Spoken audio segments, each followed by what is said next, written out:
Hey guys, so I always wanted to try to find a way to categorize decks by tiers based on some kind of scoring system, and so I thought I'd try this out for the first time by taking into factors like how commonly they're played on Dueling Book, their win percentages, and stuff like that. Now, since this is my first time doing this, the formula is very preliminary and, of course, super subjective on how I decided to calculate it. Definitely looking forward to your guys' comments on how the formula could be modified, and eventually with time, hopefully the formula can be considered good enough to apply it consistently. Now, to be clear, this tier list is only going to be based off of what's happening on Dueling Book and not in real life play, because through ygeoscope.com, I at least have all of the data related to what decks are being played. So if you look on ygeoscope under card statistics, you will see that it shows you the data for the most played decks in the last 7 days, and so at the time of recording, this data is actually a bit more recent than the data I actually used a couple of days ago. Anyways, you see the count of the matches played with the deck and the win percentages, and you'll also notice that there are repeats of the same deck but in different names, so I would have to combine those as well into one deck. Now, the formula I came up with has 3 key components, and this is all going to sound confusing at first, but I will go over an example later after I briefly go over each definition. The first is the percentage of the deck's representation among all of the matches contributed by the top 20 decks played in the last 7 days. So let's say that there were 1,000 matches played by the top 20 decks, so we're seeing what proportion of those matches were contributed by a specific deck. I'm only doing top 20 decks because otherwise there would be too many for me to calculate. The next component is considering the win percentage of those decks, as you saw in ygeoscope just shortly ago. And finally, the last component relates to the monthly meta-analysis that I do, which you can find the most recent one in the description below. So for those of you that are new, every month I look through the most recent 20 publicly available replays for each player ranked in top 25 on Dueling Book, and I map out which decks were played, as you can see here.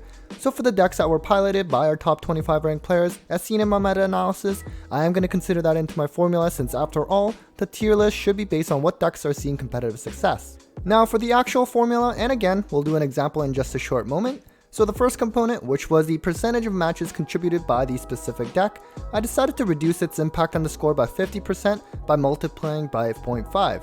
This is because in certain formats there were times where a deck like Salamangreat, which was just Rogue at the time, would still be by far the most played among all players because it was just a popular deck, even though it wasn't doing so well.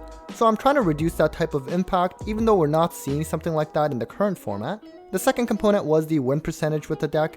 Now, because sometimes you have a deck with a really high win percentage, but it was because it was based on a really small sample size, to account for this, I'm multiplying the win percentage back with the first component, so essentially being weighted based on how often the deck was played as well.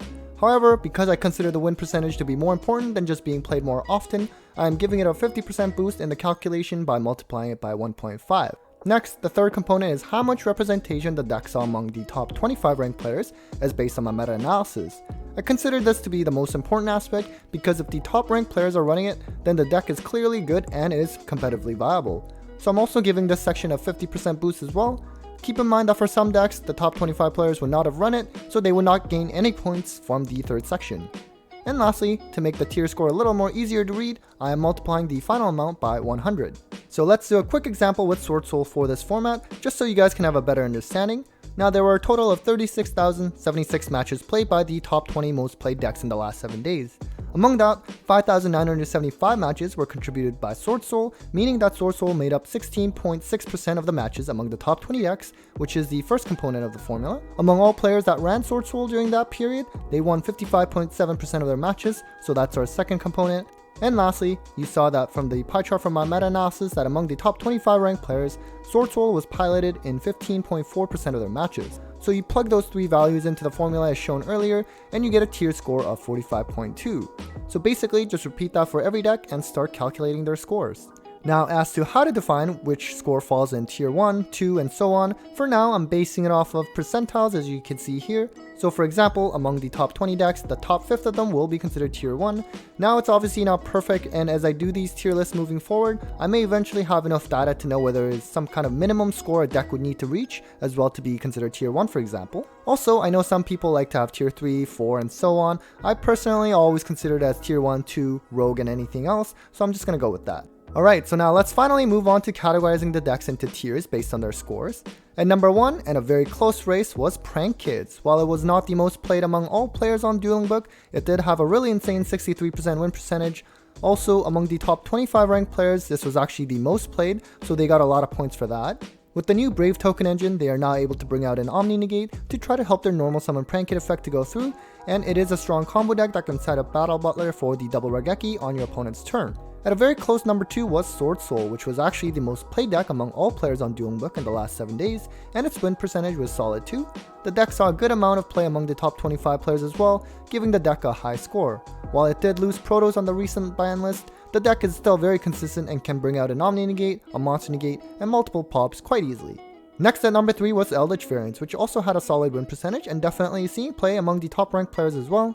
Getting skill drain back to 3 is great for the deck, although at least for the pure variant, while other decks that use Eldritch as an engine likely aren't running that. Definitely a deck to keep an eye on. And the last of tier 1 was actually Virtual World, which is seeing decent play among all players and top ranked players. Virtual World got some buffs with the Brave token engine, but with the release of Fairy Tail Snow to 1 on the most recent list, they can foolish that through Beatrice for an added interruption.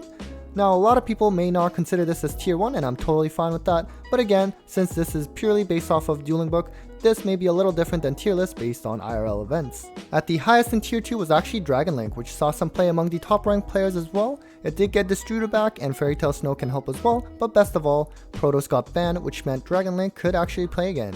Next on the list is Sky Striker, which along with DPE and now with Imperial Order banned, will probably see a lot of play. This is a deck that typically sees a lot of play among all players, even if it was considered a rogue deck. And then we have Phantom Knights, and this is a lot lower than I think it should be, and it's due to flaws with Wygeoscope. I noticed that technically, the most played deck based on Wygeoscope is labeled as Hero, which essentially represents any deck that uses the DPE engine, but weren't categorized as anything more specific. Now, from going through a lot of replays, I know that Phantom Knights are part of this category, but there's no way for me to sift that out. So basically, Phantom Knight's score is being underrepresented here, and if we had data for all of the matches for this deck, perhaps it would have reached tier 1. After all, right when the ban list was released, people consider this as the best deck of the format because they can double Scythe Lock through Breaksword and DPE, although the top ranked players did not run the deck as much as expected. Next on the list is Dogmatica Invoked, which has been a strong deck for a while, but this time around, its low win percentage sort of dragged their score down. The deck is quite consistent, and having Mechaba and Window reliably is a pretty strong bet. And then we have Tri-Brigade, another surprise since just in the last format it would have easily been tier 1.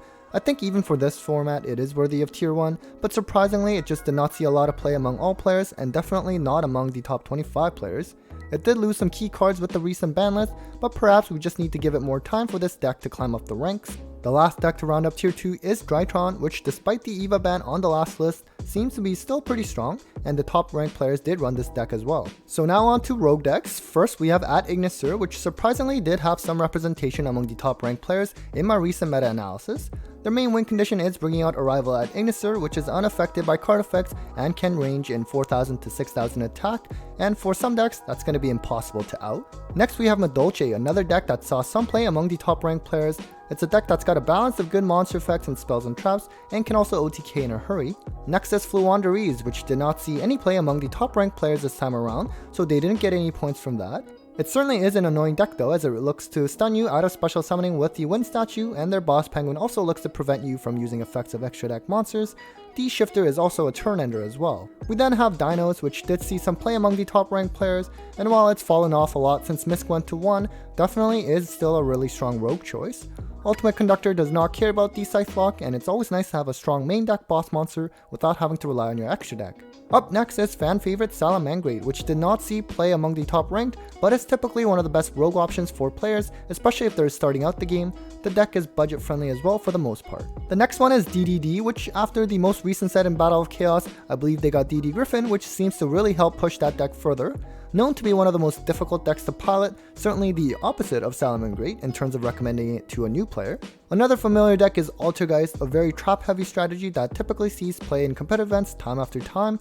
Aside from its own archetype traps, they are also spellcasters, so they can even play Secret Village of these spellcasters to lock opponents out of spells. Finally, to round off the rogue section, we have Plunder Patrol. It's got a pretty cool gimmick where they can equip themselves to the extra deck Plunder Patrol monsters with its unique effects, and also relies on the attributes of your opponent's monsters. It's done well in competitive events here and there, and also doing well on Dueling Book so far, so a good rogue option to pick up if you're interested. And lastly, the decks that I count as other include Mystic Mind Burn. Did not have a good win percentage at all among all players, and really is one of the worst decks to play against since they aim to not let you play at all. Hopefully one day the TCG will also ban Mystic Mind. Finally, a surprise is that Infernoble was the last among the top 20 decks. I typically see this as one of the most popular decks in my analysis of what rogue decks the top ranked players are running, but I guess this time around the deck has fallen off, a shame since the win percentage for this deck was actually quite high, it's just that most people were not running it. Alright guys, so that was it for my first ever tier list based on a scoring system. Let me know what you guys think of how the scores categorize the tiers and how you may change the formula. Take care guys.